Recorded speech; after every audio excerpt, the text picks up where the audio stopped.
Well, thank you very much, Faisal. That's a great talk and a great update about the endovascular treatment.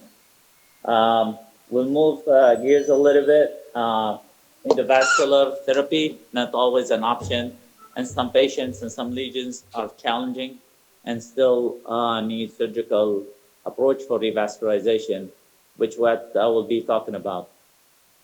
Can you guys see the slides? Yes, we can. Okay, so we'll move on. So as you heard so far through the other talks as well, the revascularization strategies for CLTI that we have to restore inline flow to the foot, especially in the case of tissue loss. We need pulsatile flow inline all the way to the lesion because treating the proximal lesions in the setting of a distal occlusion will not be adequate for wound healing. And after that, we have to have surveillance and vigilant follow-ups, which we already talked about through clinical examination and duplex.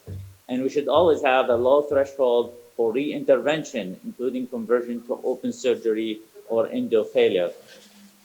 And as you saw, the endo option is a great option. However, the CLTI patients are very challenging.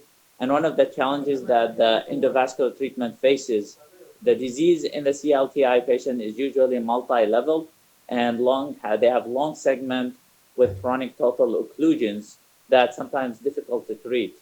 Also, these patients have extensive calcification due to diabetes and renal disease. On the other hand, they have advanced tissue loss, which will have a very large perfusion requirements because these large defects may take weeks or months to heal. So patency is important. Also, we may have flaps like the transmetatarsal amputations where we'll need a lot of blood flow to be able to heal. Also, durability of treatment is very important as the diabetic foot ulcers have recurrence rate with 20 to 80%, and 70 patients will survive more than 2 years. So, so for strategy and the key factors in the decision making, we have to look at the general health of the patient, age, comorbidity, ambulatory status, the foot and the likelihood of functional salvage, severity of limb ischemia, anatomic distribution of disease, if the patient had prior vascular interventions, and the availability of autogenous vein for lower extremity bypass, including great saphenous vein and alternative veins, which are in the arms and the small saphenous vein. And always prosthetic has inferiority if vein is not available. So infrainguinal bypass is the gold standard. Results well documented. It's versatile with low mortality and good durability, but it has its limitation and risk. Has wound and other complication, prolonged recovery. Vein quality is very important and sometimes is not available. As you know, many of those patients' veins already used for coronary artery bypass. Surveillance and reintervention, lifelong and technically demanding. And this was well documented in the PREVENT-3 study, where they studied 1,400 patients, and they showed that lower extremity bypass can be done with very low risk, including stroke, cardiac and respiratory arrest, less than 2%, and the amputation rate was very low at 1.8%. The patency was very promising. It was 61% primary patency at 1 year and secondary patency of 82% at 3 years. And these patients were sick patients. They 75% of those, they had tissue loss, where 25% have high-risk conduits and 66% had tibial targets. So they were not cherry-picked. So how do we do our bypass? We start, as you heard from Dr. Serino and Dr. Rivard, we start with preoperative imaging. Then once we diagnose it with non-invasive, we obtain high-quality imaging for planning. If the patient has concomitant iliofemoral disease, we go ahead and treat it, and the treatment of choice still endovascular. Like the patient on your right hand side, he had left common iliac artery stenosis that was treated with a stent. Then we define bypass target arteries by angiogram, and we should have a DSA with dedicated multiple views of the ankle and foot. AT and PT preferred over the peroneal because they go directly into the foot and they have anatomical advantage for exploration as well. Then we assess with ultrasound and vein mapping, autogenous vein, if starting with the lower extremities with the great saphenous vein, and then if not available, we look at the small saphenous vein and bilateral upper extremity veins.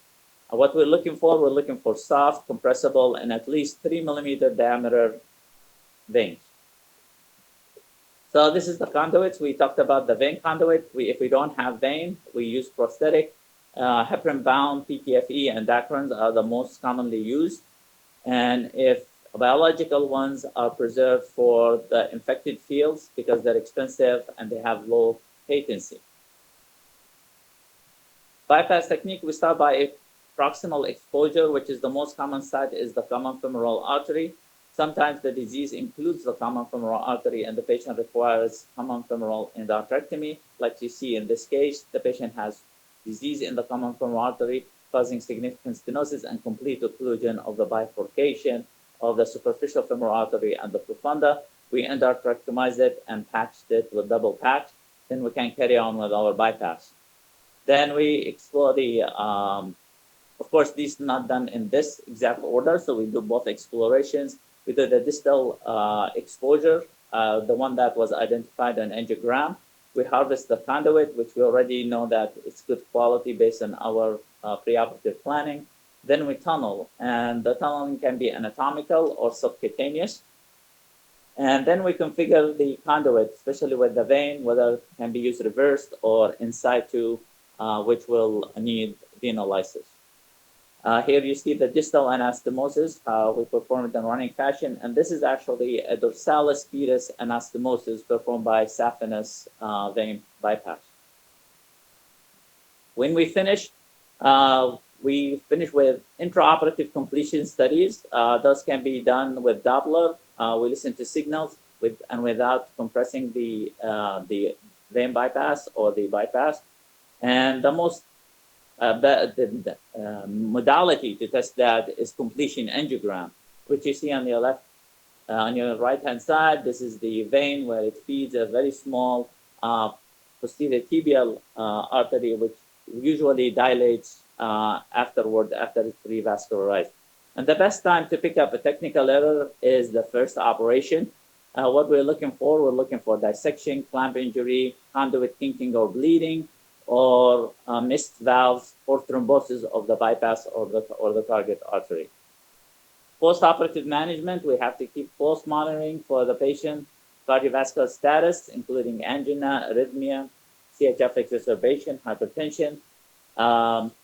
Everyone gets antiplatelet therapy, and we usually consider anticoagulation in high-risk bypass, which is usually defined as poor arterial runoff, suboptimal vein conduit, prosthetic conduit below the knee, and reoperative cases.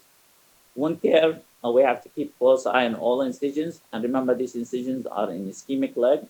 And then for the ulcer that we started the whole case for, if the infection is controlled, we allow for tissue demarcation of devitalized tissue before debridement, and then we plan for that within 4 to 2 weeks, depends on the severity.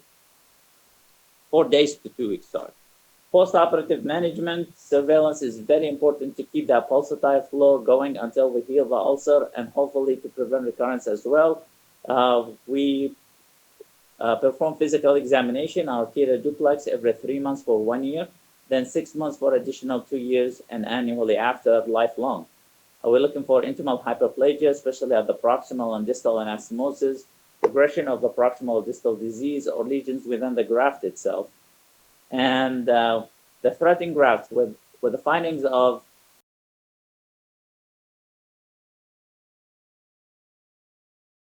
pre and post stenosis of 3.5 or drop in ABI of more than 0.15 should undergo angiogram and correction of lesion to maintain the patency of the graft.